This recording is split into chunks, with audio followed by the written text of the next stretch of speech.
less than 1 million. Now the point I'm making, the Bible says this time frame is going to be worse. I can turn you in the Bible in more than one place where disaster had struck and people were eating their own children to survive. The Bible says in the last days that women will have children just to eat. Can you imagine having your child, hon? Just eat? No. That's unthinkable.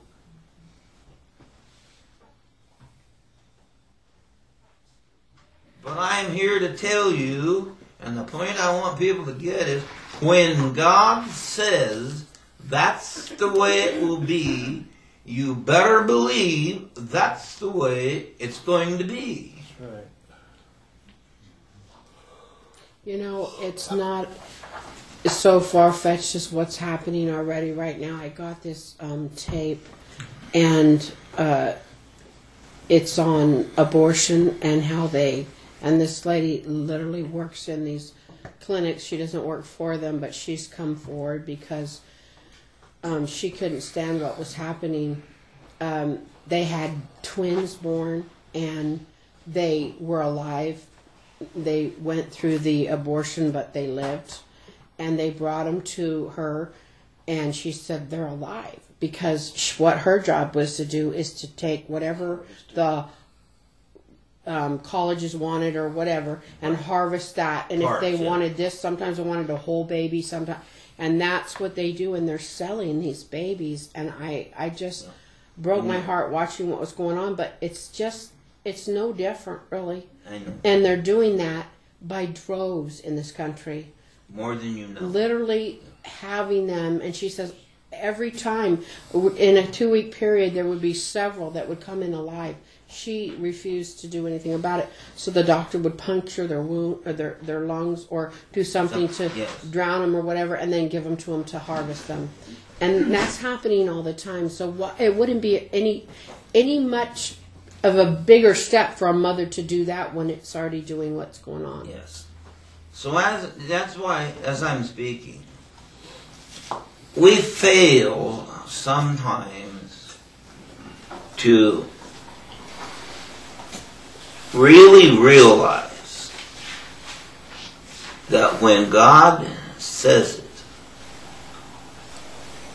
that is what is going to be. And you will not change it. So, why I'm stating it so emphatic is because God's been speaking to my life, my heart. Today, people do not believe that God is going to do what He says He's going to do. What He says He's going to do. Yeah. And we have to realize, even in 1 Corinthians chapter 3, the Bible says, if those that had crucified Christ had have really known that He was the Son of God, they would not have crucified Him. But because they had deceived themselves, because they knew, they did not believe that it would be that way, they did crucify Him. So as I'm speaking, and I made the statement this morning, but as we are setting the foundation of what we think, you've got to know what you think is what God actually says.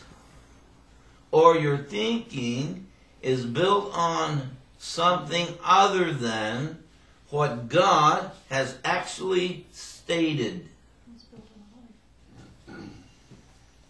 And we're very, very ardent mankind. I'm talking about everybody. I'm not talking about one single individual.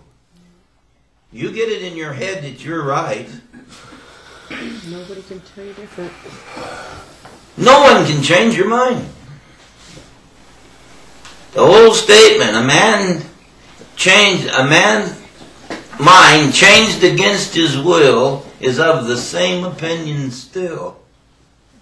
Stands. In other words, your mind will never be changed unless you yourself changes its foundation. That is why the Bible is so clear.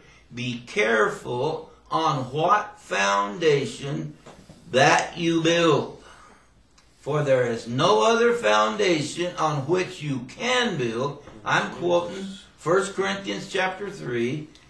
That you can build that will stand the test other than Christ. Period.